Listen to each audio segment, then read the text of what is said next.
Hi, everyone. It's me, C Lefty Run. You can find me on Instagram or here, of course. But on Instagram, I'm C Lefty Run. So I want to go over week 1 of my Revel Canyon Big Bear training. I did run this race last year, so I have experience running it. I ran it in 3:38:48 last year. So this time I want to try to run it under 3:35. Over the summer, I did an 8-week Luke Humphrey base plan. That's the training plans I use. And right now, I'm going to be very honest, and I'm just struggling with motivation. I'm going to apply for Boston on September 12th. Hopefully I get in, fingers crossed. And that was my huge motivation. So now, since I qualified, I'm kind of like, okay, great if you run a 3:35. Anyway, I'm struggling with motivation, like my why right now. Why are you running this race? I'm still trying to find it. Hopefully I do within the next 12 weeks. Yeah, so it's just very honest. And I'm not seeing a lot of progress. It's summer, it's humid, I'm drenched all the time. I just did my easy run right now. No one's home. For some reason, I have a hard time recording these if people are home. And so everyone left. So I'm like, I'm done with my run. I'm going to record this. So week 1, here we go. Are you ready? I ran 47 miles for week 1 of my 12-week training plan. I do not run or really train on hills for Revel Canyon races. I know a lot of people recommend that you should. I just don't have easy access to hills. It's hard enough for me to get out every day and run 6 to 8 to 12 miles during the week. So let alone then trying to add commute time to find hills, it's just not practical for me. I've done 3 Revel races and I've gotten by okay on no hill training. I really believe though it's because I've been running for so long.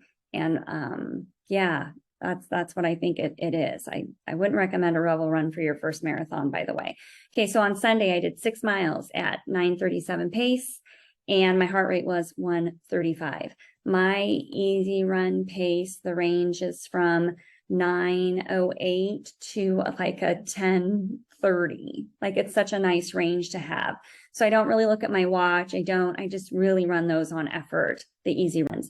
On Monday, I did 6 easy miles with my friend Stephanie. She's my loyal running companion in the morning during the week. And I ran that in 9:33 and my heart rate was 132. My heart was real happy last week with the easy runs. Tuesday was a humdinger. Oh, and I started school. I'm a teacher. I teach kindergarten. So I started school. So it was a really stressful week because I had to be my super self, right? And for parents and kids, and I'm happy and I'm yay. And that's the way it should be, right? That's what they deserve. But it's exhausting as a teacher to have to turn that on for 6 hours a day, every day, and then have to switch gears and go on, be your super running self, right? So Tuesday, I did 11.5 miles and it was a real slog, let me tell you. I did it in Belmont Shore because my running group trains for track in Belmont Shore right now. It's a long story that I won't get into, but we're there right now. Belmont Shore is a beach community in the city of Long Beach. And so I was like, okay, my workout was supposed to be 2 by 3 by 2. So 2 miles at marathon pace, half mile easy. 3 miles at marathon pace, half mile easy. 2 miles at marathon pace, half mile easy. And then it was supposed to be a 2-mile warm up, a 1-mile cool down. So I was like, okay, I really enjoy running with doing speed with a group. This Tuesday run is mentally really hard for me because it's after work and I'm always by myself and it's hot. And so I thought I have to make these Tuesday runs more enjoyable. How could I kind of marry both?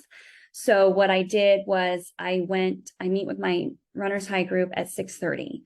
So I got to Belmont Shore around 5 and I was like, okay, I'm going to do a 2-mile warm up. I'm going to do my 2 miles at marathon pace, half mile easy, 3 miles at marathon pace, and then I'll do a 1-mile cool down.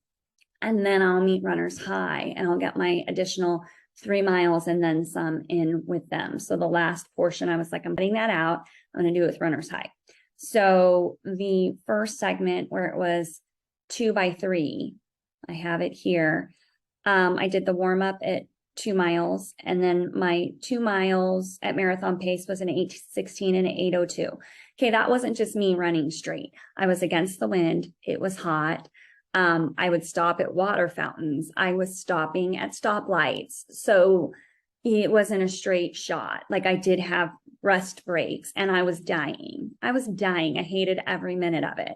If I'm being totally honest, I was like, get me out of here. And it was windy, like really windy. Like when I did the water fountain, the wind was blowing the water the opposite way because it was at the beach. So, which you think you go to try to cool off, but no. So then I did the 3 miles and I had to stop a couple times, just like mentally like get back in the game. So the 3 miles was 7:59, 8:09, and 7:58. That 8:09, I was against the wind. So you can see what a difference the wind made. Yeah, and it was just a slog and it was hard and I hated every minute of it. So that was that. And then after that 3 miles, I was like, forget it. I'm not doing Big Bear. I just don't have the motivation for this. You know, I just can't do this right now. And then I met with my Runners High Run Club. And there were 2 girls I spoke to who are training for Big Bear. And I didn't talk to them about training together, but I was like, that's weird. That's a sign a bit. It's an interesting sign. And so with Runners High, we did 1200s too. So 1200 out, 1200 back, 1200 out, 1200 back 2 times. And the 1200 coming back was broken up. It was like an 800, a 400, maybe it wasn't 800, but anyway, it was broken up coming back. And then you did a 12 straight out, and then it was broken up coming back. So that run, I kicked into like a different gear that I had never kicked into before. And I was like, wow, I felt really fast. And then on one of the segments, I logged a 6:09. It was 110 meters, but it was a 6:09. Like that was pretty fast. And I said my best pace at one point was a 4:37. I've never seen a 4 in my running before. It was probably for like 5 seconds, but I was like, oh, so, you know, progress is seen in little things like that. So anyway, I enjoy running with Runners High. It's just nice to be with other people. So I'm going to continue running with them on Tuesdays, even though my Tuesday plan doesn't call for it. I'm going to find a way to like marry both workouts. We'll be back on the track soon. And the track happens to be right by my house. So I can run some miles, which is part of my plan before I meet up with them. Whatever the last 3 miles of my plan is, I'm going to throw it out the window and do the 3 miles with them because mentally I need that. So sometimes it's best. You got to do what's going to keep you in the game. And that's going to keep me in the game. My heart rate for the segment I did by myself in Belmont Shore was, the average was 155. And at the peak, it was 175. And then with Runners High, my average was 156 and my max was 187. I didn't even think I can go that high, but apparently I can. So that's promising too. I was like, oh, my max heart rate like is kind of going up. My average moving pace was a 7:49 for all of it. Wednesday, I had a hallelujah rest day. Thursday, I did 6 at 9:54. Now I'm waking up at 4:55 to get these weekday runs done because my school, I think I said last time, we're starting at 7:45 and it's a real drag.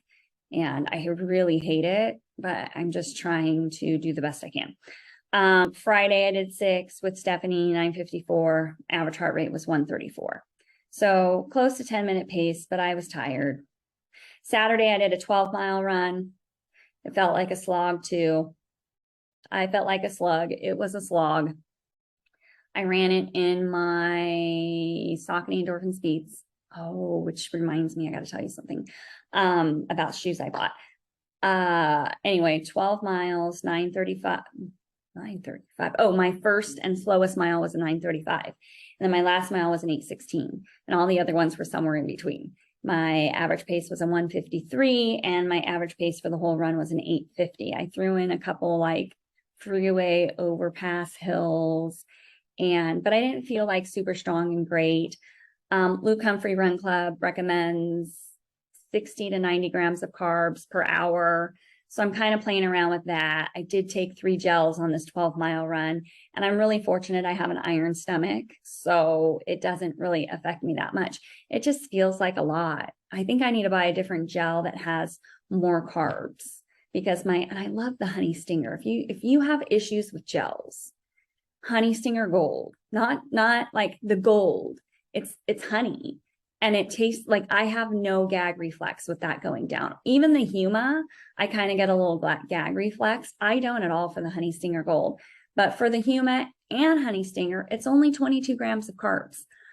So I was like, man, if I can find one, I think Spring, or is it Scratch? Spring or Scratch has 40 something grams of carbs. And I was like, oh, they're more expensive, but I'm like, if I'm getting double the carbs, then it's worth it. So, yeah, so starting back to school was very stressful. I have a really nice class, so I'm really happy about that. Getting up earlier, there's just a lot of adjustments this week. My kids haven't started back to school yet, so they've been home alone while I've been at work, and it's just all a big ball of stress. I strength training. So I only got one full body session in, and I gave myself some grace with that. But the goal, because I was going back to work and my week was crazy. But the goal is to get 2 full body strength sessions in per week, and then like abs every day. I'm like, I can do 10 minutes of abs every day. And I listened to a Luke Humphrey webinar, and he talked about strength training because I've never really been clear about it. And he said, if you get in one, something to the effect, and I can't quote it, but if you get in one full body strength session a week, that's amazing. And then he said, if you do 2, the benefit is like 7% more impact on your performance. And if you do 3, it's like very minuscule. So he was like, getting in 1 is really, really important. Getting in 2 is better.